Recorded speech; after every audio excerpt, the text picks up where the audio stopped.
Welcome to Podcapers, the official podcast of a place to hang your cape. And this week, we're talking about creating women! Not in like a creepy Frankenstein weird science way, in like a normal way. I don't know. Cue the music!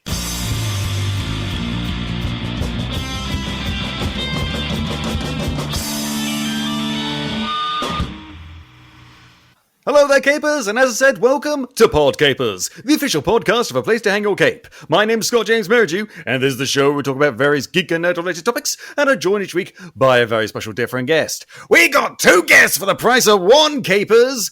Give it up for Amy Galloway and Ashling Larkin! How you doing, guys? Hey, not bad. How about you? I'm doing very well, as always, which is to say, terribly, because my life is a never-ending series of torture. But that's, admittedly, it's torture of my own making. But it helps when I have distractions. Like, for example, a brand new YouTube series talking about fantastic female-related topics regarding comics.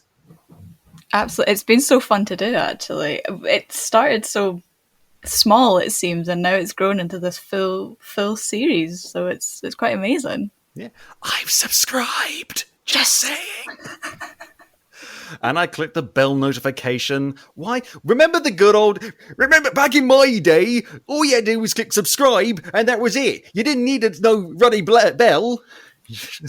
That's what everyone says now, isn't it? They're always like, click that bell.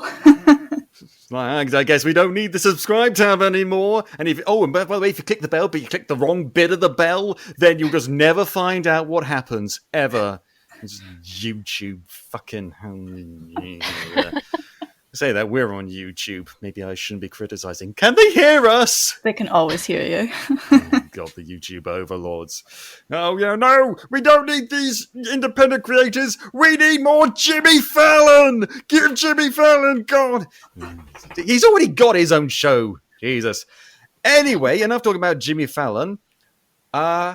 We need to talk about you guys. Can you briefly describe who you are, what you do, and what you shall do when you stand before Anubis at the gates of Tartarus and he weighs your heart against a feather? Ashling, after you. Wow, that's amazing. Can you hear my microphone? Okay, just checking. Oh yeah, we can hear you great. Okay, grand. You got the gamer headset thing going on. Yeah, I know. That's why I'm like, oh God, am I a faker or what? My name is Ashling. I go by Ashling Draws online. I was one of the interviewees in the first season of Creating Women, and I also helped out with some editing, and hopefully for season 2, I'll be back. When I'm not doing that, I am a comic creator. I make a webcomic called The Enchanted Book, and I also run Chip Collective, which is a comic collective that make informative comics about a wide variety of topics. Our first comic was a cancer awareness comic, and we are currently working on a comic talking about finding your place in the creative fields, sort of professionally. And yeah, I think that's about it for me. I'll think of something later, something else. But pass it over to Amy. Yeah, I'm Amy. My professional pseudonym is Hesitant Doodle. I'm the co-producer and founder of Creating Women. I worked to pull the show together at the editing stages with Ashling.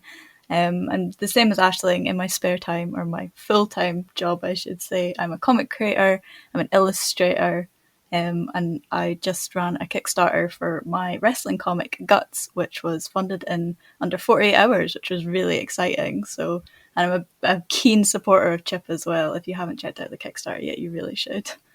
Well, we were going to talk about all of that later on in the show. But before we do that, we have to do the news!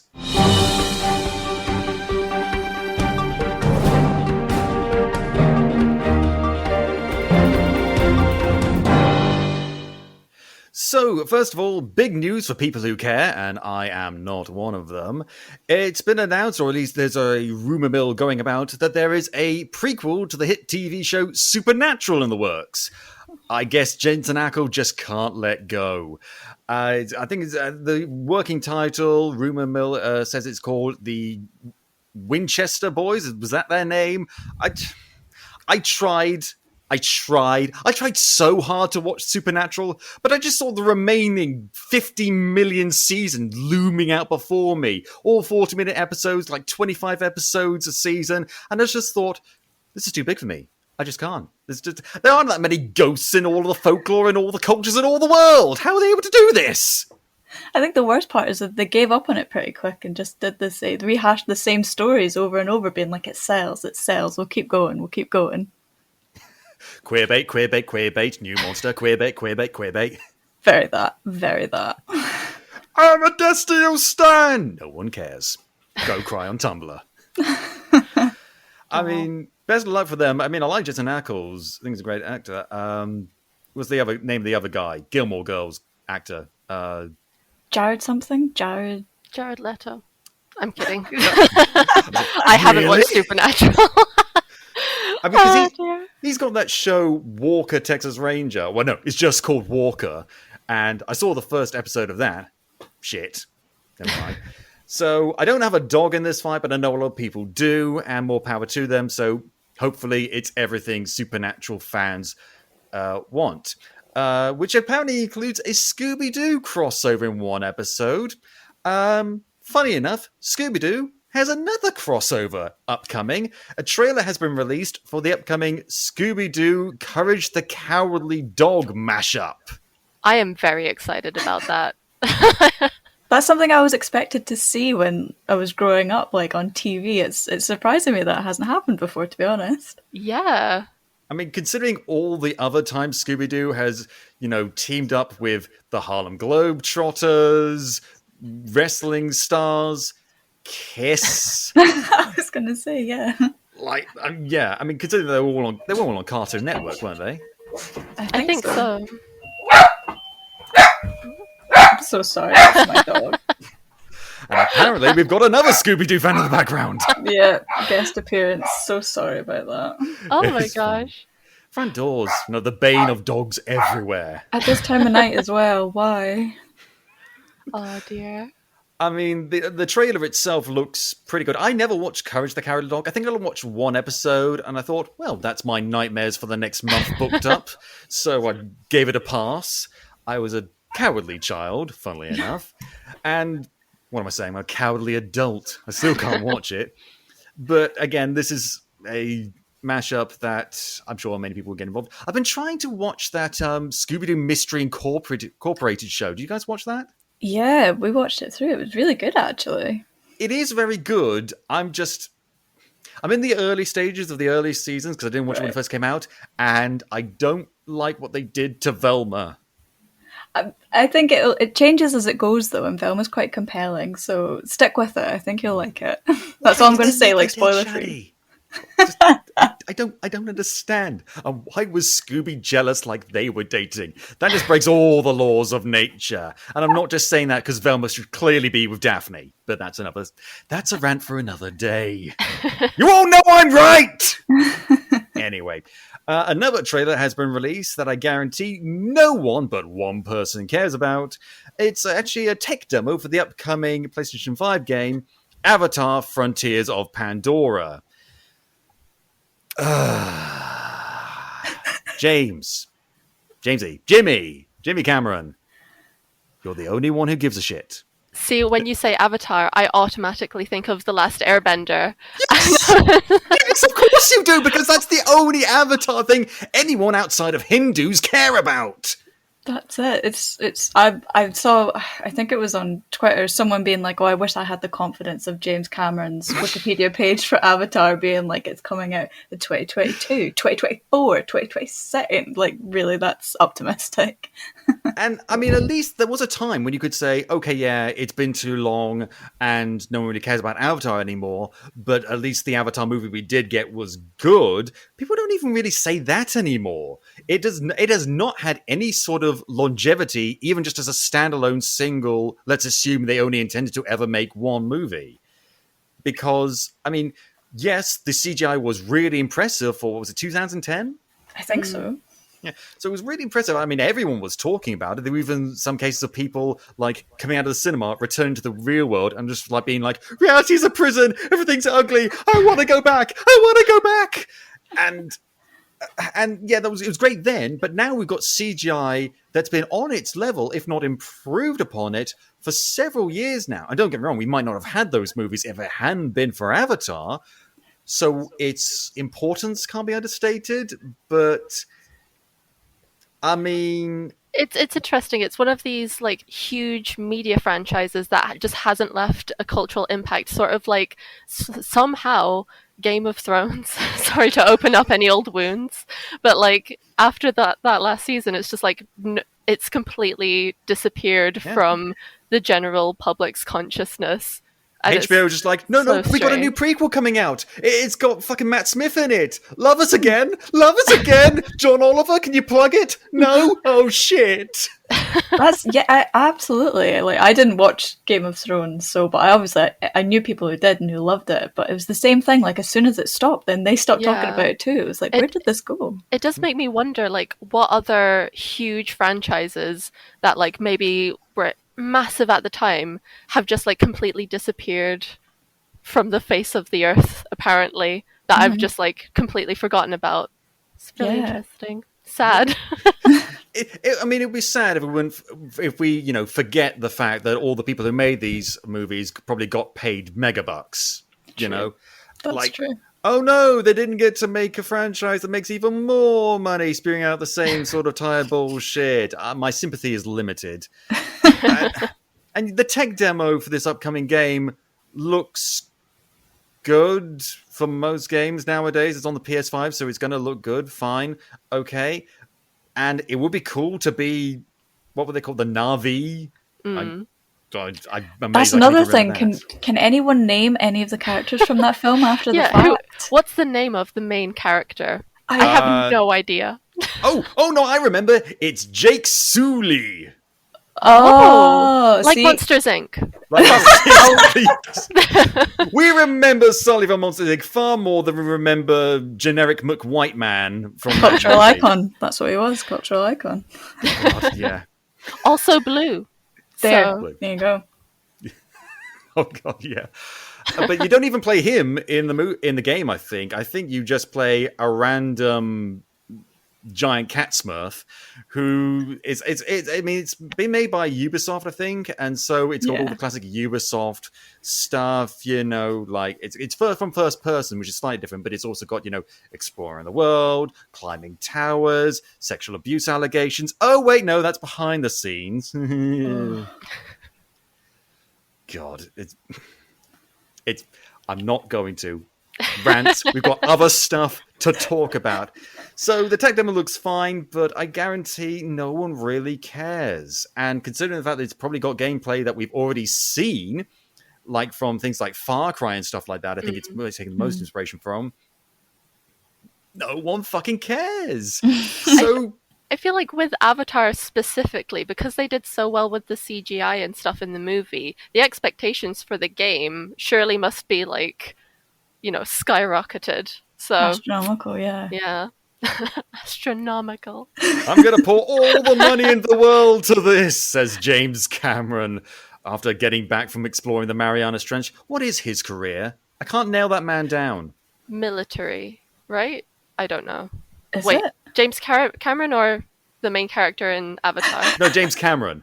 Right. I nailed down the main character in that movie within the first femtosecond of seeing him. I instantly know everything you are about and what you're going to do for this entire movie. Giovanni Ribisi has more mystique about him than you do. Ooh, he's playing golf. What fun. Oh, God. Anyway, enough about the fucking news. We've got to talk about something equally depressing. Advertisements. Check it out.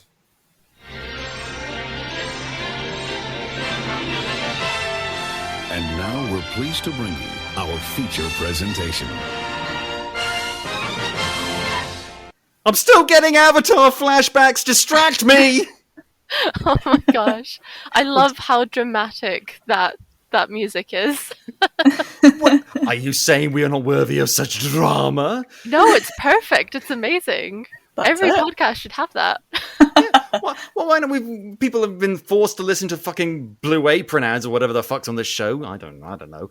So, why not take them back with a little bit? Because I got it from the inspiration for that from, like, do you remember those old, like, VHSs you used to have, like the old video cassettes, and you would have the trailers at the beginning that you never skip past, even though you were never going to see those movies. And then it's just like, and now we're pleased to bring you our feature presentation. And it's just like, this isn't a cinema in the 40s, but I'm glad you went to the extra effort. It's probably a Disney one. I love those little callbacks, though. There's a YouTube channel, I can't remember the name of them for the life of me, but with their advert breaks, because they're all they talk about like cartoons and stuff, so they play like adverts for Cartoon Network, like cartoons and like old like My Little Pony ads from the 90s and stuff, like in between like the genuine ads and stuff. Really clever. Like, it's great. I love it. I love 90s child in me is like, yes.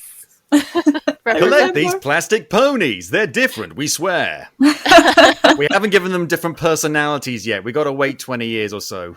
Yeah. Oh God, I'm so horrifyingly intrigued by that whole show. The My Little Pony Friendship is Magic. I want to try it because I've heard good things, but I'm aware of the fans. I think we've talked about this before on the show. But dive, isn't it? Yeah, I'm not willing to tread in those waters.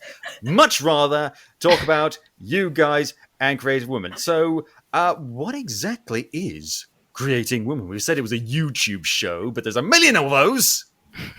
Absolutely, yeah. So, well, Creating Women is different in the sense that it's an evergreen web series. So it's directly focusing on women and their experience in the British comics industry today, like their experience in it, responses that they've had to their work, what they like to read, that sort of thing.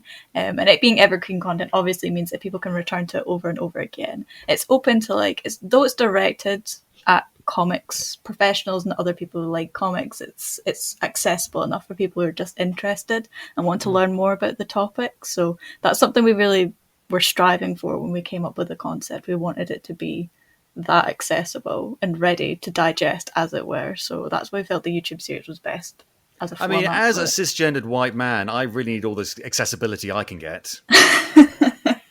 It was more so the case of it not being put behind paywalls or anything. Yeah. And with comics being a visual medium, we wanted visuals to support what we were talking about and what our interviewees were talking about. Because some of the stuff I'd never heard of before until we went into it. And I was like, oh my God. Came over with a giant pad of notes being like, I have to look at this, I have to look at that, I have to look up this person. So yeah, it was really exciting. Recommendation. Oh, Jesus.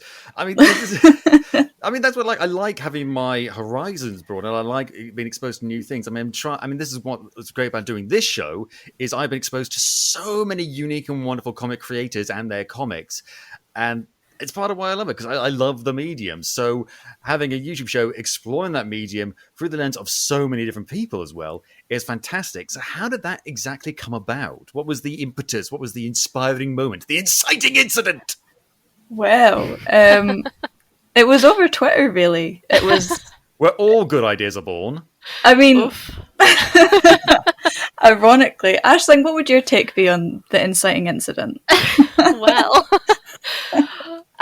I think, well, okay, hold on. Let me gather my thoughts for a second. I need to word things very, very carefully. It's how we diplomatically talk about it. You're right. So there was, so Amy and I are both based in Scotland, and so same. Woo. Oh, yeah, nice. So we are very invested in the local, comics news that was coming out and stuff. And one of the things that we'd seen, on Twitter, was a talk about creating female characters, I think, or well, I think it was maybe creating women. I'm not sure, but it was a talk that featured, I think, 3 white cisgendered men and no women, and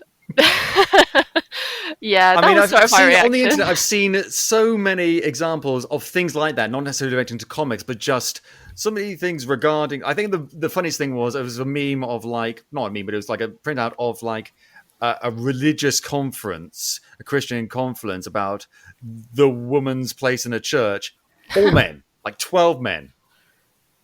Yeah. Yikes. Big yikes. Yeah. God, it happens so often, and I think because of that, it not even just like me and Amy, it got like a ton of backlash from a ton of people. The event did get cancelled, but It's a bold strategy, Cotton. Let's see if it pays off for him. I think it did. I think it did pay off. So yeah, like then Amy sort of took the reins on, like, I think we were joking like on Twitter and like replies and stuff, like we should do something, and then Amy was like, yeah. Pretty much that, absolutely. It was just a case of, let's do it. Some of the best enterprises in human history have been made purely out of spite. Yeah. Absolutely. No one wants to climb a mountain until someone says, don't climb the mountain, or you can't climb the mountain. They're like, just watch me. I feel like that's definitely how it started, but it quickly grew away from that. We were like, okay, this isn't meant to be a like backlash against that. We want it to be celebrating and a positive thing and embracing like the speakers that we've got and the achievements that they've managed to come across in their time working in the comics industry. So we really wanted it to be like that. Something good to shout about as opposed to you've achieved that. I mean, the thing that impressed me the most was the sheer variety of speakers you have. Because, okay, so for the Cables at Home, Creative Woman, the show, I mean, it's very similar to a podcast in a way, but it's clearly edited, and it's basically talking heads with lots of different people. And you have so many different people, from people active in the comics industry to academics to people who are clearly fans of the medium. And it's... I can tell, even without knowing too much about the people who are speaking, at least on a personal basis, that there's so many different backgrounds and so many different viewpoints, which is fantastic. Absolutely. It was so valuable for us to have. And even like going back and editing it again, it's so rich with content. What everyone sees in the videos is merely a fraction of what we all managed to delve in and talk about. So we had like, I think it was 6 mandatory questions that we wanted everyone to answer to kind of explore different like themes within it, and then optional questions within that. And so we were trying to cut down all of that into just these 15-minute kind of videos, is like whittle it down to the gems. Honestly, but there's so many, there's so much, and we do have a 7th episode that we've got coming out that will be about the extra bits that we kind of didn't get to cover under each theme. But even that, I'm like, everyone was just so informed and had so much to share and had so many great stories and experiences, and it's been so great to see. How's it been, Ashling, seeing like watching yourself back and being like, oh, I said that. Oh, cringe. No, it's been really like interesting and stuff, and I'm really looking forward to the 2nd season as well, because, you know, this being the first sort of like exploration of the idea means that you get to, you know, sort of ask yourself, okay, like what can we do next? And I think that's just going to be really interesting to explore. So yeah, and I sort of know a couple of the people who are going to be in season 2, and I'm like, I'm so excited to hear those perspectives. Spoiler. So, yeah, that's all I'll say. It's all hush hush. I'm going to just read out a list of names, and you blink. No. That's a really... Oh god! I mean, it's so great because here's the thing, and this is partially not my fault and partially very much my fault. The amount of female comic creators that I can list off the top of my head is severely limited. And I know because I wrote them down. And if I did my research and looked at all my backlogs and stuff, I'd probably have to find more. But so far, I got, 5, which is pathetic. That's one hand. Yeah. Gail Simone, Noelle Stevenson, Tove Jansson, Rachel Smith, and Sarah Millman, the last 2 of which have been on this show. So that's not good. To be fair, like when that whole Twitter incident happened, in my sort of rage, I was like, I'm going to list all of the female comic artists that I know and stuff. And I very quickly realized that all of my close friends working in comics are actually non-binary. So it's been informative for me as well. So, That's been important feedback for us going forward with the show as well, in terms of we're actually considering, or rather we are, rebanding ourselves going forward, because Creating Women was good for the pilot series that we did, where we did focus on female creators. But going forward, we're like, we want to platform as many like marginalized identities as possible, and we want the name to reflect what we do, in order so people can look at it and be immediately like, right, got it, I know what this is going to be about. And that's been so valuable as well. And I think indie publishing as well, Ashling, you spoke about this a lot in your interview, which you can check out on the Creating Women YouTube channel, about the self-publishing scene as well, just being so much like rife with marginalized like individual talent that are so unique, and giving voices to things that you haven't maybe heard before and talked about. And that's a really good starting point, I feel, is getting into learning about these new creators. Because Yeah. representation on the page and behind the page is important. Absolutely. and I think like in terms of getting that initial audience, because like even though like you can't sense any spite in like the videos themselves, but like the fact Maybe that in this show. yeah, in this show, sure. No names, don't worry. But like Evil beware. We have waffles. like the fact that it was brought about by the fact, like, you know, I don't want to like speak on your behalf, Amy, or anything. So like if I'm speaking completely out of turn, like just say, hey now, stop that. Objection! The people I feel like were initially sort of meant to be targeted were probably like cisgendered heterosexual white men, who, you know, might not Right here. who might not have had that sort of exposure to like non-binary and trans people and stuff, and might have had like a harder time sort of wrapping their heads around you know you know, even listening to those people and stuff. So approaching them with women first as a sort of Trojan horse almost, I think is Get your foot probably... in the door with something that they can vaguely understand, and Yeah. then hit them with the hard stuff. Exactly. So I mean, because that's the thing, you see, because I was talking about this last week when it came to representation. And the phrase I used then was, I feel cheated. I feel cheated that I was not exposed to this huge part of humanity that, I mean, as a demisexual person, I'm a part of, I guess. But I, again, only figured that out in the last year because I didn't even know the word. And so and here's the thing. I think everything revolving around this, when it comes to representation of women, representation of non-binary, representation of the LGBTQIA plus community as a whole, different ethnicities and everything, and different cultures, everything. It's important. Representation is important for the children, because as great as it is for us, for adults, you got to get them when they're young so they can see part of themselves, at least some small part of themselves, in a character that they can love and enjoy. And not only just to make them feel good about themselves, but also to educate them, even if they don't happen to particularly identify with that sort of thing. So, because, I mean, I'm a feminist, and I think a lot of the reason why I'm a feminist, I mean, it's mainly because I was raised by a strong woman, but it was also because I put a lot of the blame, if you want, entirely on Carrie Fisher, Princess Leia. Because when you're 7 years old and you see a character that is identified first and foremost as a princess, and then you see her blasting away out of the Death Star, that means something.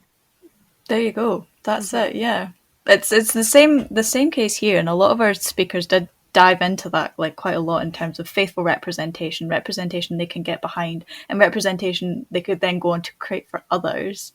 It's good. It's like this rolling experience that is growing and growing and growing, that maybe we didn't have when we were younger, but are now realizing is important for others to have, and want to again like platform and hold up and direct others towards. My amazing co-producer Rachel said that to me when we were just coming into the show. She was like, something I've always known about women and marginalized people is that I can either go to them and they'll give me the answer, or they'll point me in the direction of someone who does. And that's something that we're kind of like taking with Creating Women as well, is that we want to be able to point people in the direction of things they want to see, as well as helping like educate and allyship with those who are watching as well, and help them come on board with the ideas that we're kind of advocating for.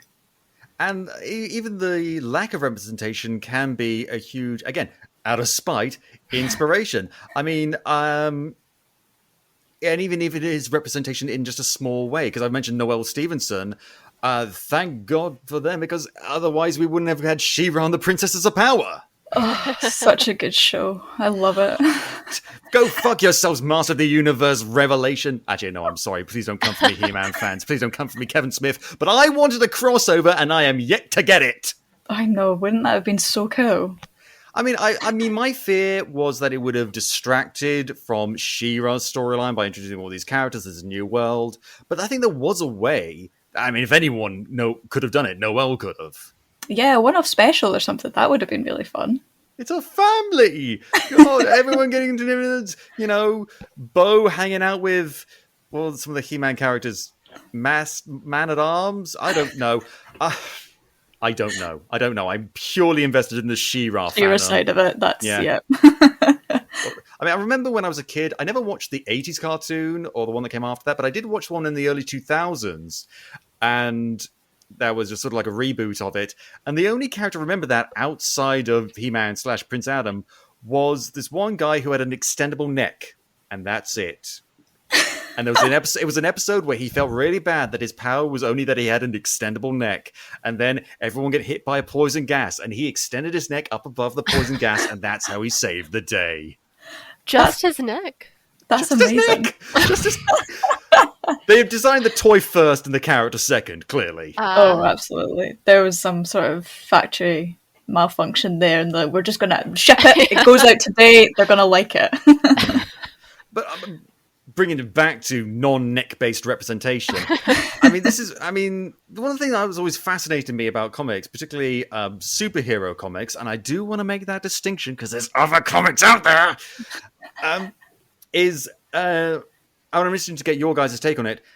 Female versions of male characters. I don't know if it's called like the Smurfette principle, but it's just like, so examples like She-Hulk, Spider-Gwen, X-23, and the horribly named Lady Thor.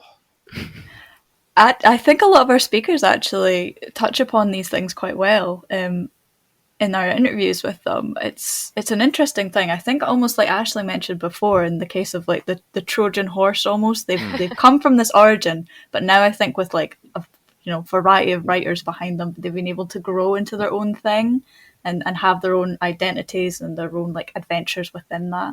And that's something I learned from doing the show as well. And our interviewers, quite a few of them are very interested in Marvel and DC and like the superhero genre and exploring the nuances of that. Because I was just of the impression, I was like, superhero, like Marvel, DC, the big two, they're all the same. But they're like, no, there's things in that which are Marvel's good, DC's bad. Things. Oh! The hard-hitting truths. They both have their flaws. I mean, that's it. So, the epitome for those two is, I mentioned, She-Hulk and the female version of Thor. Because She-Hulk, I think, is fantastic because, she's a female version of the Hulk, but you would never confuse the two because she has her own personality, her own backstory, her own... she's got super strength, but beyond that, her unique set of powers, identity, and character arcs, and that's why she's so fascinating to me. Then you've got Lady Thor. Thor is a name. Not like a superhero name. It's like Steve. There are actual people in the world called Thor in our real world, and she's just like and it's a gendered name, so I don't understand. They did this before. There was another Thor character that took over from Thor, like Eric Masters or whatever his name was, and he was called Thunderstrike. Give her own fucking name and her own fucking identity. She deserves it. That must be related to the Marvel universe, the cinematic universe. They're probably trying to pull people in that way, and again, kind of like maybe rebrand her within it and be like, it's Jane, but like Thor, Lady Thor. I'm fine with that. That'll be great. It makes no sense. It's like, She-Hulk makes a little bit of sense. It's pointlessly gendered, but beyond that, Hulk is not a name. It's a moniker. He was described as Hulk that he weirdly adopted in the third person. So it makes some sense. But imagine if there was a superhero called Phil, and then you had a female counterpart called She-Phil. Oh dear. It's a weird one. I think that's an important, an interesting discussion as well, though, in basis of She-Hulk is that the like allowing women to be monstrous in some regard, and having monster-esque characters and traits within women. I'm sure She-Hulk has hulked out more than a few times. In the, I think it was the Dan Slott series, she kind of lost control of her powers and ended up getting like super beefed, which was awesome because there's this horrible stigma against women having muscles, which is stupid. And I don't want to say women having muscles is sexy because that's sexualization. That's the opposite side, and that's not great.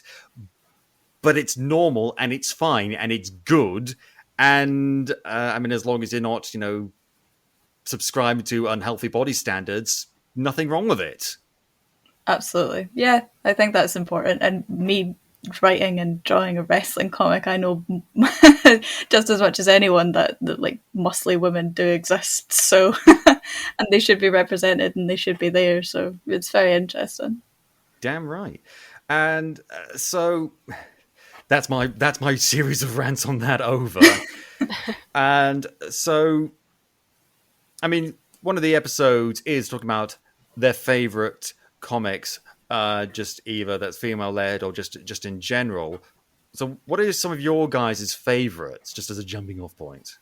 Ooh, Ashling, you go first. Oh my gosh. Because I know, Ashling, you talked about the differences, on the show at least, you talked about the differences between comics over here in the UK and comics in places where you grew up. Yeah, so I'm half Brazilian, so I grew up with a series called Turma da Mônica, which was like, I think really, really good for me growing up, particularly, but I'm just like reiterating what I say in the episode, so I could listen to it always. Someone get over the thesaurus! Gosh, yeah. So yeah, the female characters in that series were really interesting because you had Monica, the main character, who had like serious anger issues and like buck teeth and stuff, and she wasn't afraid to like lash out and stuff, and that was like cool for me. Peanuts vibe. Yeah. Like that was cool for me to see as like a particularly angry 4-year-old. And then like there's her best friend. I can't relate to that at all. And then there's her best friend Magali, who like loves to eat and stuff, and like just is a total pig with food. But it's never, none of these like things are seen as like particularly bad or anything. So that was really cool for me growing up. But in terms of like comics, my favorite comics that like I enjoy reading and stuff, there's, I think Rosemary VO is one of my favorite like comic artists and comic sort of creators just generally.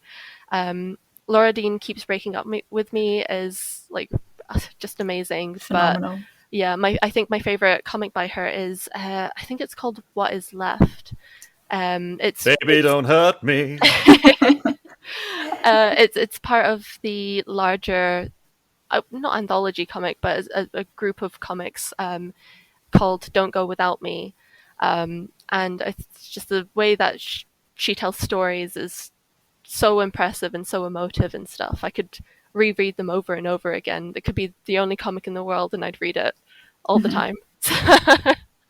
I mean, that is one of the big draws for me is emotive, I think the word, because yeah. I don't like, blank, stoic, grim, dark, expressionless stuff. I like stuff where you can get invested. This is why one of my favorite comics, and I have it right here, is, I don't know if you guys have seen it, the magnificent graphic novel Bone. Ooh, I've heard of Bone, yeah. I've seen bits of it, yeah. Now, this book, I mean, the one version I've got here is a hardcover and is a hefty boy, because it's the entire series. I mean, you could kill a man with this book. Keepers at home, you can't see this, but I could kill a man with this. And it's fully coloured, and it's fantastic, because it's a fantasy world, which I love, but it's also got all these, it's got two, in particular, brilliant female characters. And without going into too many spoilers for one of those characters, but for the other one, she's named Grandma Ben. She's an older lass, and one of her favourite things to do is beat up people and race cows. And when I say race cows, I don't mean like she oversees cow racing. I mean like she races against cows herself on foot. That's my retirement plan. She's fantastic, and she comes across as really sweet until you get on her bad side, in which case You're getting chance to a cow race. She's fantastic, and I can really get behind characters like that because, I mean, when I was growing up, I was reading the Beano, and that is a smorgasbord of fun, chaos-inducing female characters. So when do comics stop creating characters like that when it comes to targeting female audiences? Oh, that's a good question. Like, when's the drop-off age? I'm wondering. It's just like, is it like the minute they hit the teens? Is it, later than that? Is it before that? At what point do mainstream, like the comic industry establishment, kind of give up on female audiences? I'm sure they. I read a thread on Twitter recently, and it was in regards to the animation industry doing this, actually, which I feel has a lot of parallels with comics in some regards. And they explored that, where it does kind of reach, after it comes to like middle grade, it stops with those kind of like examples of women in the media, as it were, in inverted commas. But with comics, I'm not so sure. A lot of our speakers were speaking about how when they're coming up with comics or reading comics, they don't particularly look for those kind of things. They just want to read good stories. And I think that's at the heart of everything, to be fair. Absolutely. And I mean, like you were saying, Ashton, there's so many different ways to tell those stories, especially from a cultural basis. And this is why, with great trepidation, I decided to make an attempt to read more manga. How dare you? I'm frightened. I know it's great. I know it's great, but I'm frightened, and I don't want to go for the effort of reading the wrong way. Oh, you get used to it. You get used to it. The books are printed to help. I mean, for God's, I'm at my lowest point here because one manga that I saw, I sort of put me on this track that I kind of want to read just out of sheer morbid curiosity. It's a manga of Pride and Prejudice. Ooh. And it looks so pretty, I want to read it. That's a good... Well, when people used to ask me when I came up to do the masters at my university in comics, and people would say to me, what comics do you like reading? I'd be like, I've just come up with names that I know they've heard, because my experience always came from manga. And I was like, but manga are comics. So I can say them. I own like 100, you can see them all behind me, 170 manga books or whatever. And I love that series. That really influences my style. So it's just incredible. I know, Ashling, you love it too. So. I think if you're looking to get into sort of manga and stuff, like controversial opinion, I don't know, but some of the like more mainstream titles I feel like aren't necessarily the best ones to get into. This is what I've heard. Yeah. I would agree. So like when I was growing up, when manga titles weren't as accessible, I'm talking about like when I was like 13, 14. I would behind the bins outside the pub. No, even worse. I would go on Scanlation sites, which have been condemned now, and I'm sorry. But because of the accessibility of those sites, I was able to find some like really great comics that hadn't been like formally translated into English, and fan edits. Ooh. Well, not fan edits, just translated by fans. Okay. So, like, I have a recommendation for you if you like those sort of like emotive comics and stuff with a bit of like quirkiness and that.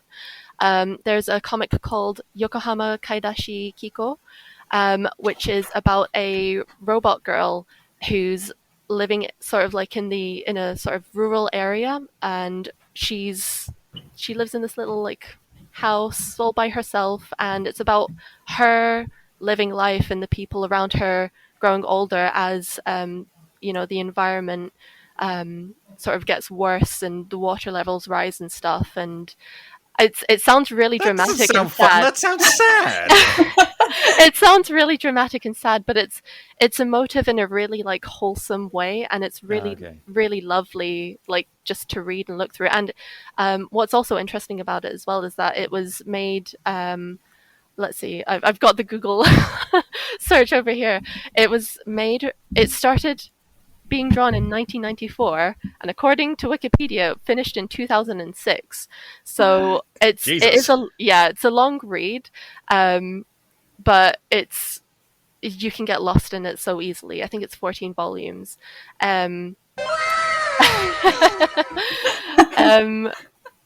But yeah, like I would totally recommend it. Yeah, the interesting thing, sorry, I got distracted by myself, is that like how the art style changes as well. So in the first sort of chapter, it starts off with this like really sort of old school 90s like anime style almost, and then like Revolutionary Girl, Utena, Sailor Moon, that sort of stuff. Yeah, and then by the end, I'm more familiar with anime than I am with manga. I mean, I've seen like an episode of Sailor Moon. I just thought, oh, this is not for me. Oh no. Yeah, by the end of the comic, like the art style becomes like a lot softer and rounder and stuff, and I think that actually like is a really nice juxtaposition towards like the actual story itself. Like, I don't know. You have to read it. I love this comic, clearly. I'm sold.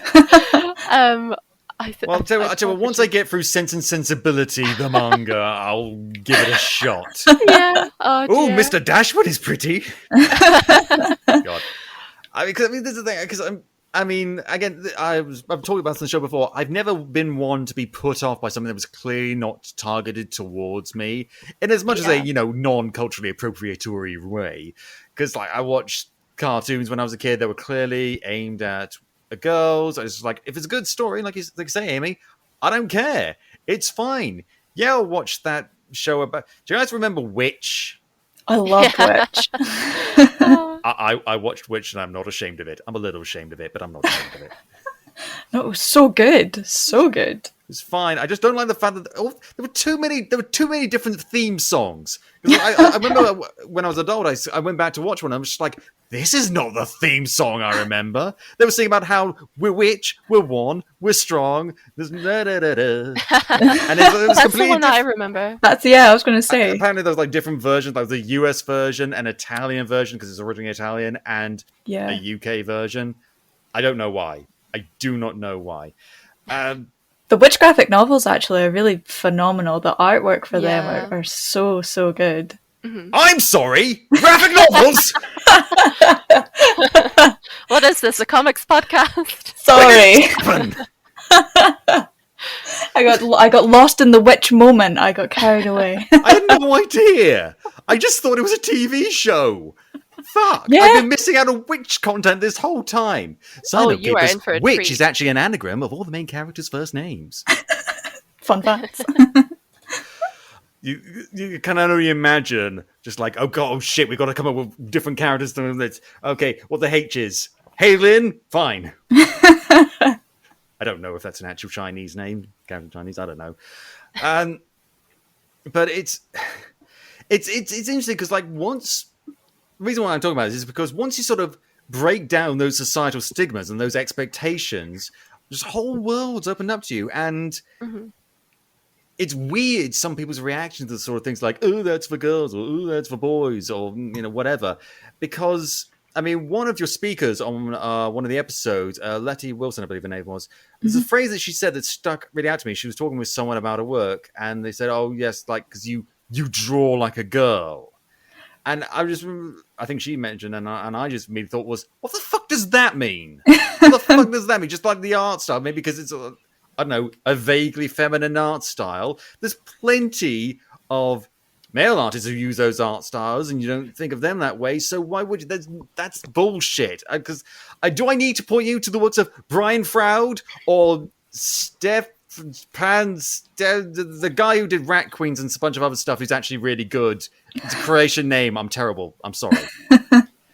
No, absolutely. Yeah, that's it. I think most people tend to pigeonhole certain styles for being gendered, which is a very weird thing to do. No, there's so many things that are pointlessly gendered. We don't need to add art to it. Not at all. Because it's for everyone. Oh, God. I mean, I know not everything can be aimed at everyone for good reason. Not everything has to be 100% inclusive. But as long as it's not exclusive, I think that's fine.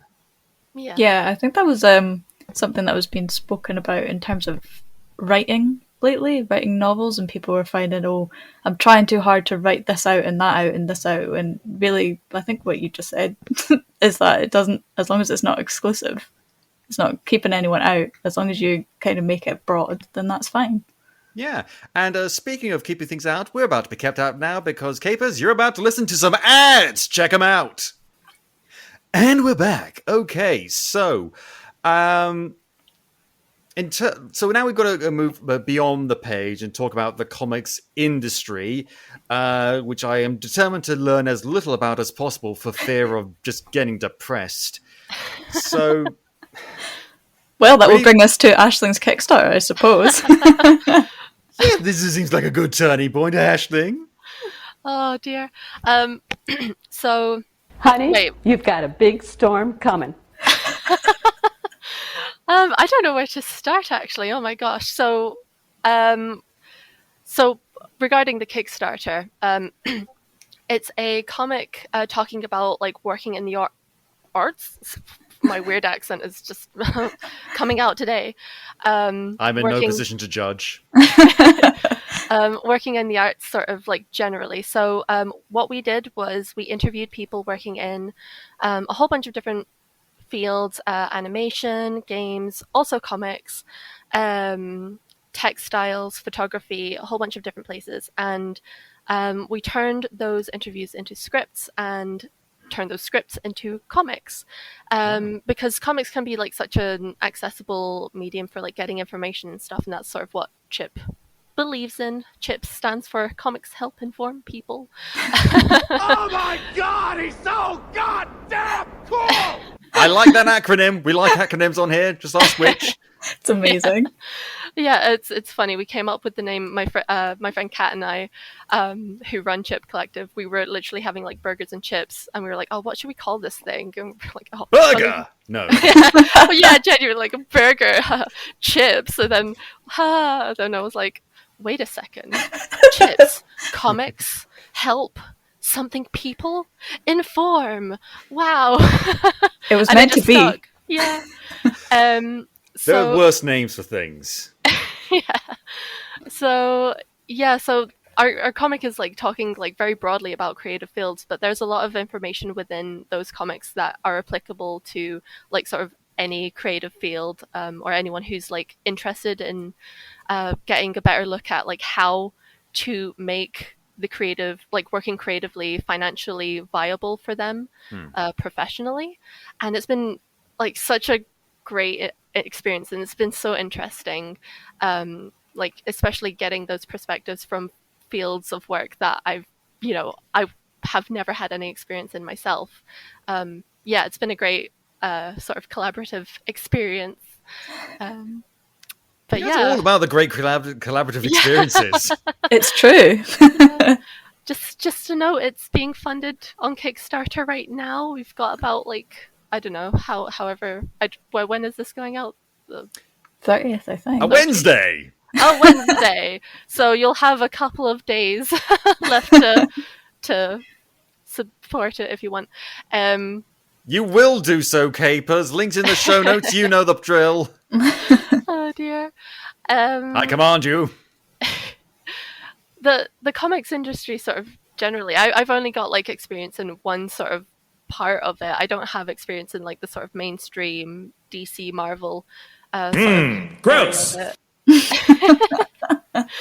mean, I'm not saying those places are toxic works environments, but I've heard stories. I mean, it's the same with any industry. I don't want to like single out Marvel or DC. In any sort of multimedia entertainment industry, situations like that can happen. And that's not good, but I just don't want to single anyone out. But nor do I want to turn a blind eye. Yeah. But yeah, working in like small press and indie comics has been great, particularly because of these like collaborative experiences. Like Chip is sort of not a small press. We call ourselves a collective, but like our sort of aim is to like be able to provide sort of opportunities for comic artists to draw like interesting stories and stuff. So we've got like a whole bunch of ideas for the future.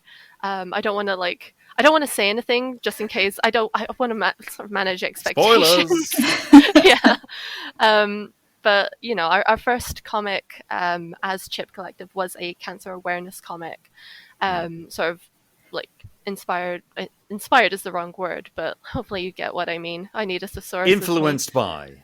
Influenced by, yeah. My mum's diagnosis of cancer, and I like in that moment when we were dealing with that, there was such a lack of accessible information for us. And you know, I was thinking to myself, like, I wish that I had, you know, not a leaflet, like a comic, or like be able to read other people's experiences. So that's sort of what we ended up doing.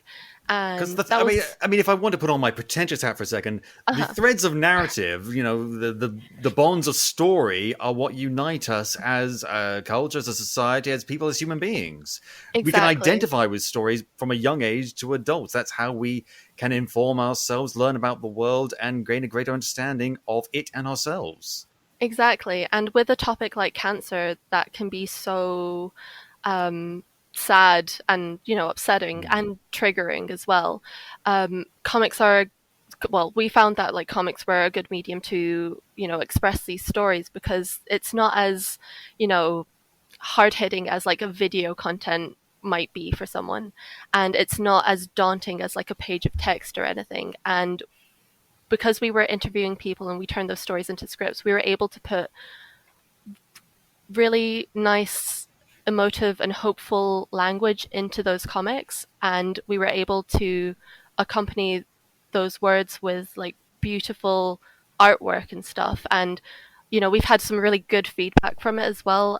People who have experienced cancer in some form or another, saying that, you know, either they wished that they had it when they were going through it, or you know, they had the comic while they were going through it and it really helped them and stuff. So, you know, stuff like that, that's like why, you know, Chip are doing its thing and stuff. And because people I don't know where I was going. Beyond anything else, people need stuff like that. They need those resources. Yeah. And not just for that, for a whole variety of things. And a lot of times, as human beings, we feel very alone because certain things come up in our lives and we need a sort of a lifeline, an anchor, and stories like that help so much. Yeah, exactly. So that was our first project, and also like just as an aside, the project was funded fully by Kickstarter. So the comic itself is like non-profit. Any sales that we make from it go to Cancer Research UK. So that was a really good experience. And our current comic that we're working on, after like initially we wanted to do another sort of graphic medicine comic, but with the sort of stress of COVID and life during these like I think everyone's pretty much aware of that. yeah I don't know if you've heard of it, but there's this like global pandemic happening. Yeah, that didn't work out.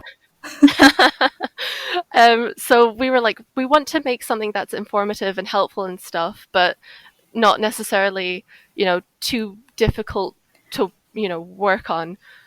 Not to say that traumatized. yeah I mean, though not even like that. There have been points during lockdown and even to today where going outside is hard for me. Yeah, but you got to do it because, you know, food's outside and I need that to live, apparently. I know. Oh God, yeah, what a so annoying. It's so inconvenient that I need to eat in order to survive. Who the fuck is Mrs. Nerg and where can I find her and kill her? Exactly, God. Mrs. Nerg, by the way, keepers outside of the UK, was the handy mnemonic device that was taught to every British school child in order to learn how biological beings, you know, exist. So that's a fun little glimpse into the British education system. Oh God, we're all doomed. So quirky. Everyone hold on. So were you guys like Mrs. Nerg or Mrs. Gren? We were Gren in my school. I cannot remember. I don't remember school. Well, the whole thing, you've done remarkably well for not remembering any of school. Well, yeah. Repress, block. It never happened. Yeah, pretty much. That's how it feels. So, like, with that in mind, and also like how, COVID impacted like creative, people who work in the creative industries, our abilities to work and find work, do workshops, stuff like that. Even just basic networking with new people. Yeah, combining that with, like the government cuts to like creative opportunities and stuff all across the UK specifically. We were inspired to create Working in the Arts, to shine a light on like, these different fields, what they do, why they're important, and to also give our artists, that's the interviewees and the comic artists involved, a chance to network and meet each other. And what's been like quite fun recently actually is that a lot of the people involved with the comic, we didn't realize this when we were setting it up, a lot of people have ties to Orkney, and they've had a lot of fun like meeting each other and talking to each other and stuff. It's been great. Hey, are you wet and cold all the time too? Yes. That's it. I'm just kidding, Orkney, we love you. Love the mythology. I'm not even gonna lie. I am kind of getting into Orcadian folklore lately, like or they not the trend, was it Merrows, like fish people live in the sea, and also like the Nukkalevi. Have you guys heard of that? This nightmare creature from the deepest, darkest recesses of your soul. Oh my god, that sounds amazing. It's a man horse with no skin. Fun. Oh. God, not even like a centaur, just like a man fused into the middle of a horse. It's like a giant. It's awful. Yeah, I have heard of that. Oh, Scotland has the best mythology. Let's just yes. do that. There's river horses that want to kill you. Yeah.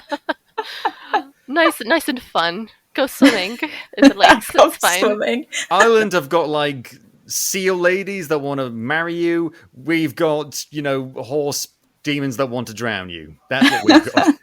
Exactly. So, that's what the British government is to the creative industry, I feel.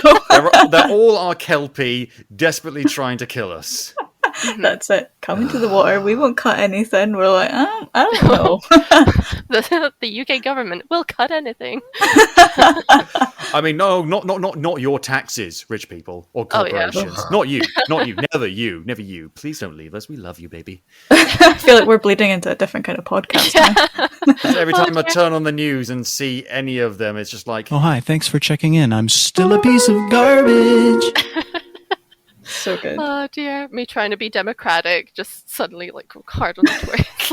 I mean, this is not a political show. I've said that before, but what are our options right now? With a three-party system, we've got the Tories, who are corrupt bastards, who are incompetent, who give all the jobs to their friends and, would rather let poor people die on the street than, be sensible. Then you've got Labour, who are too busy stabbing themselves in the back to effectively govern, even if they did have power.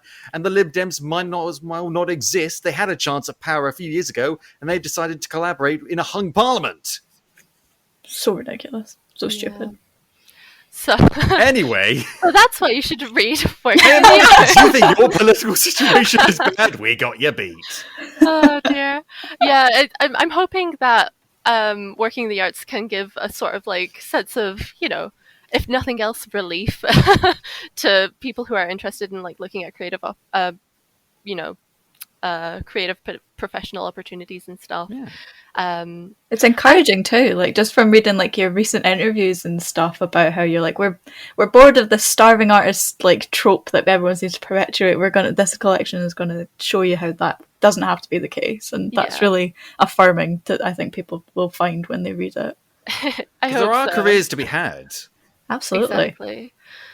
So that's what Chip is doing. That's just like literally one tiny part of like the comics industry. And this part of what we're trying to communicate with Working in the Arts is like, if there's this much opportunity in like one section of the creative field in comics, then think about like what else is out there. Like it's pretty vast. There's room for everybody. I think that's another sort of like stereotype as well, is that like, all artists have to like fight for their place and like one up each other, or, you can't send opportunities to other people that you're interested in as well because it's like a competition. That's not the case. But not all Salieri's and Mozart's. Yeah, exactly. So I mean, we've spoken Salieri Mozart weren't even Salieri Mozart.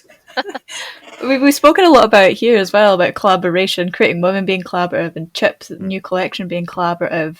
The arts itself, comics are like a really give and take kind of thing. Everyone's sharing with each other and have their own like pieces of advice and suggestions, recommendations. Everyone really comes together, especially during the past year and a bit, because of the situation that's been going on. Everyone's really rallied, I think, to support each other and help everyone as best as they can, share what they can. So it's really valuable. I don't think people want to come into this industry and be like, okay, I'm alone, I have to learn everything from scratch and like build my way up. There's like a community there that's ready to accept people, definitely. I mean, this is why I keep on saying, and I will mention this in every episode, Capers, I think more people need to get into Dungeons and Dragons, because that was my experience. I was really into wanting to do it, but I was lucky that I had this group of people out there who taught me everything, explained things, and were very kind and welcoming. And it's also a great opportunity for creators as well to tell unique stories, improvise, come up with characters, and just explore a brand new world and get addicted to fucking dice. I have so many of them. They're all around me. Look, this is just a small sample, and there's tons. Listen to them. I've got over those more shiny click-clack stones. Anyway. Oh, if you like Dungeons and Dragons, have you heard of Dungeons on a Dime? It's amazing. No. Ooh, combining Dungeons and Dragons with comics, and I believe, I don't know if it's Scotland based or UK based, but local comic situation that people should check out. So that's Dungeons on a Dime. So yeah. Okay, I know Britain is small, but not everything is that accessible. Just throwing things out there, like, guys, check this out. They recently actually did a Kickstarter for a project called Scurry. So yeah, Ooh. you guys just check it out. Were rats? Yes. Actually, yeah. Yeah. I know them all. I know all the monsters. Then you'll love this. I need to get the monster manual, actually, but it's expensive. Fucking expensive, those hardbacks. Jesus. But then again, yeah. I did spend £70, no joke, on that Bone comic I mentioned. Worth it though. Oh, Absolutely. fucking right, yes. I say that every time I get a new comic or graphic novel in the post. I'm like, and it was worth every penny.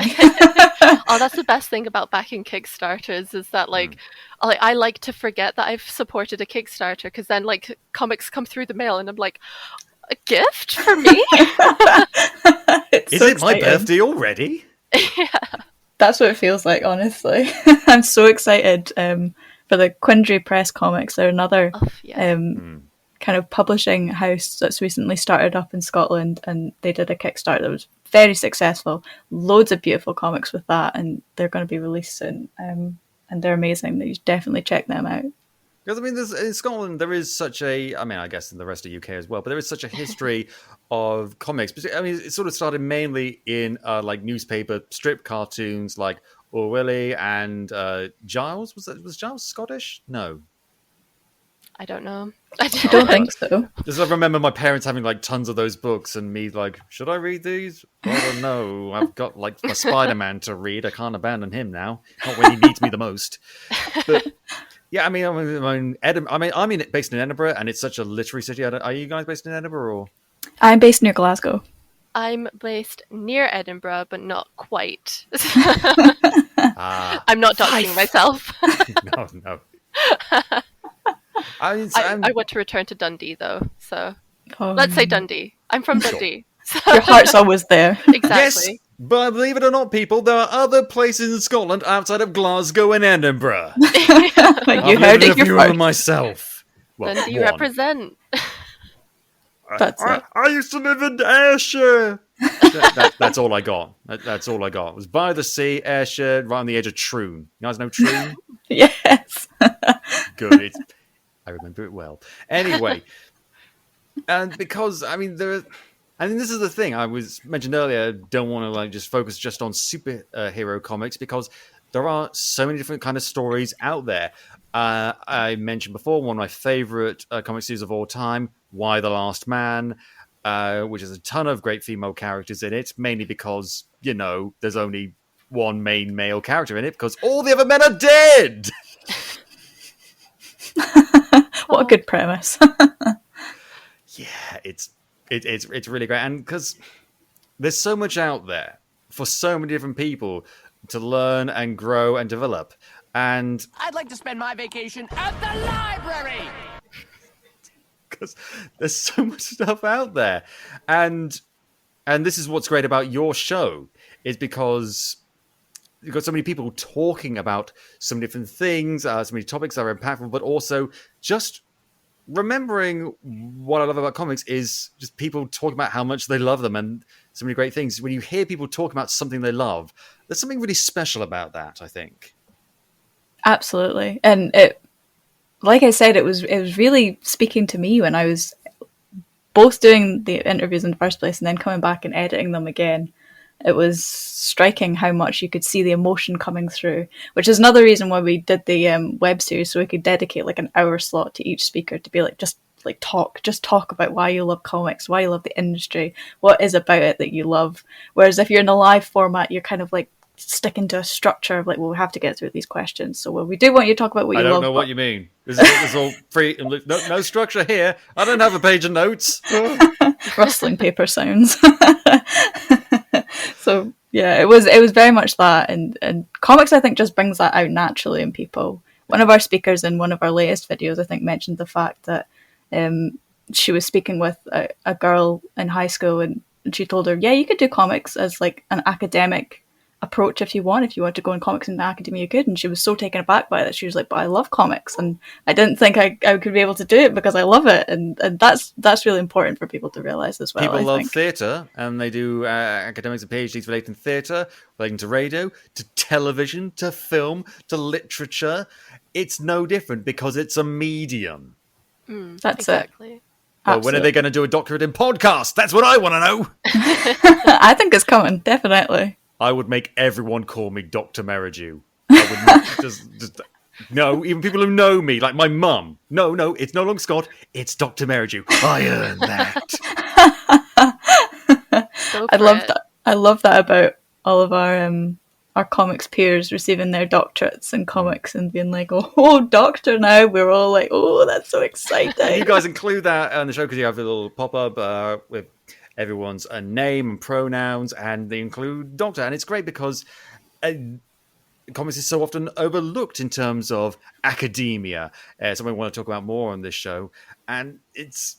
because I have a master's degree in screenwriting, but I don't consider myself an academic. And, a professional amateur is the best thing I could use to describe myself. Because I like to think I know what I'm talking about. Shut up, I do! But it's always good to get... I mean, this speaks a lot to my mindset. Someone that has the word doctor in their title, they have that honorific. I'm going to defer to them, if they seem reasonably well presented. That's it. I mean, I haven't done a doctorate myself, but I feel like the working up to that point is like so hard and like undervalued for a lot of PhD students that when you finally get it, you're going to flaunt that title, and so you should. Yeah, absolutely.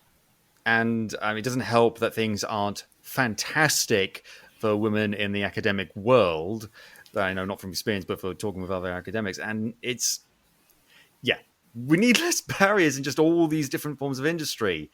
And this is why female creators are so important, female-led stories are so important, and just, again, all this inclusivity, all these new perspectives, which we need. I mean, is that something that was a big thing for you when you're doing your work over at, Amy, your website, Hesden Doodle? Thanks for the plug. Yeah, absolutely it was. Yeah, I mean, it's something that's always kind of been a big feature of my work. I hadn't really done comics until it was recommended that I do the course at Dundee 2 years ago, so it was quite a big jump for me, and I've grown so much since then, and that's one of the most important things is learning about to include diversity and give these platforms and work with other people in order to let them be heard as well. Also koalas. Also the koalas. I was really busy with all of the koala stuff when the bushfires happened, because I was like, I can't. Oh, there's a really sad picture of a koala surrounded by fire. I know when those bushfires were happening, it was heavy, and I was like, I can contribute to this. So we raised money, and then for the 24-hour comics day in October, I stayed up for 24 hours and I drew a comic, and then eventually it became less about the comic and more so about raising money for charity again. But I mean, comics are at the heart of it, so they're a great way of like Comics of and doing caffeine, this. I imagine. Absolutely. I mean, at a certain point, it was about the actual caffeine as well, but it's Just so plug good. it into yeah. my veins. That's it. Oh, see when the 24 hours up, like on the button, I was like, right, that's me. I'm done. Enjoy the comic that I did. I'm off to bed. Sleep now. The same when the pandemic kicked off. Actually, I had the pleasure of being part of a project for NHS Tayside in order to raise funds for them, because they've been particularly hard with the lack of PPE equipment, and needing donations in that sense. So we all got together, loads of creatives in Dundee got together and did like a 24-hour showcase of someone was doing like a music workshop, I did like a comics workshop, and produced like a thing in 24 hours. So it's really rewarding. And other people clapped. Say people, politicians. Yes. Yeah. Oh, yeah. We won't go back into that. It's all important. It's all important. Not just doing it, but also talking about it. This is what makes shows like Creating so great, because I've been trying to... Here's the thing. On YouTube, there's 1,000,001 video essayists. And honestly, most of them are pretty great. Like Lindsay Ellis. I will not like The Little Mermaid, Lindsay. I don't care what you say. I'm not even going to... Like, Gillian de Blasio, who's been on this show before, works with me on Place to Hang a Cape, sent me a link for the Little Mermaid episode she did recently. And it's just like, she said, like, here, educate yourself. Because I famously hate The Little Mermaid. And I was like, no, I will not. I will not learn about The Little Mermaid. I refuse. I am going to stay with my perspective as a 29-year-old curmudgeon. But there are other YouTubers where it's good to get all the different perspectives and good to get all these new ideas, because I need them to grow and develop. That's just healthy. You never stop learning as an adult. Absolutely. I mean, I'm still learning. It's always every day you're doing so, and as long as you're making those steps in order to be like, yep, I'm open. Like, give me information, I'll adapt. Like, the minute you close yourself off, I think is the minute you're like putting yourself at a detriment. Might as well be dead, frankly. What else is there to do? Yeah, life is learning. It's fun. Much like how this has been fun. We will talk about our final thoughts in just a moment. Before we do that, here are some ads. Check them out.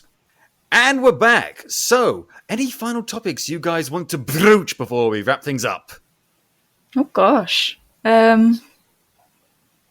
I feel like we've talked about so much already. I would say maybe keep an eye on the Creating Women socials. So obviously we're on YouTube, and we also have a Twitter page as well. There's some exciting news coming up in the next couple of weeks if you want to keep your eyes out for that. That's quite exciting. And obviously, Ashling, the Kickstarter is going really well, but it'd be great if we had some more pledges for that. Show notes, keepers, you know what to do. That's it. But yeah, it's been a really exciting and busy time, I think, for comics, particularly for the two of us. I think we've been really lucky to working with and collaborating with loads of really great people and being able to showcase ourselves as well, getting opportunities from it, like this podcast. It's been so rewarding already. That first time anyone's ever described this podcast as rewarding, but I'll take it. No, it's good. More like punishment than anything else for a lot of people. I've gone so long, like Ashling Rachel and I've been editing your interviews and looking over them, but I'm like, I haven't actually spoken to Ashling like in person in so long. It's so bizarre. Yeah, it is weird because like Rachel, who interviewed me, we only got like a handful of chances to like sort of speak in real life, and then she's now in America. And then the pandemic hit, so I'm sad that I didn't get a chance to like socialize with her a bit more, and like yourself, Amy, and like just like missed opportunities and stuff. So I'm glad to have this opportunity, and like glad to be like part of the podcast and Creating Women and stuff. And yeah, it's great. It's all good. Yeah, absolutely. Podcapers, bringing people together. That's it. That's how it feels. On that note, I think we're going to end the show. Thank you so much, Amy and Ashling, for joining me today. Thank you. Thank you for having us. And if you enjoy the show, Capers, please tell your friends. Shout it from the rooftops! And if you haven't already, go back and listen to some of our other super episodes. Like last episode, when we talked about representation with Shakita Smith. You can listen to the show on iTunes, YouTube, Spotify, Amazon Music, or at podcapers.com. If you want to get in touch with us, suggest show topics, or maybe come on the show yourself, you can find us on Facebook, Twitter, and Instagram at AP2HYC. Thank you very much, Dan Harris, for our logo, the lovely microphone, the Red Boo 3D glasses. Those are mine. And thank you for listening. This has been Podcapers, the official podcast for a place to hang your cape. Cue the music!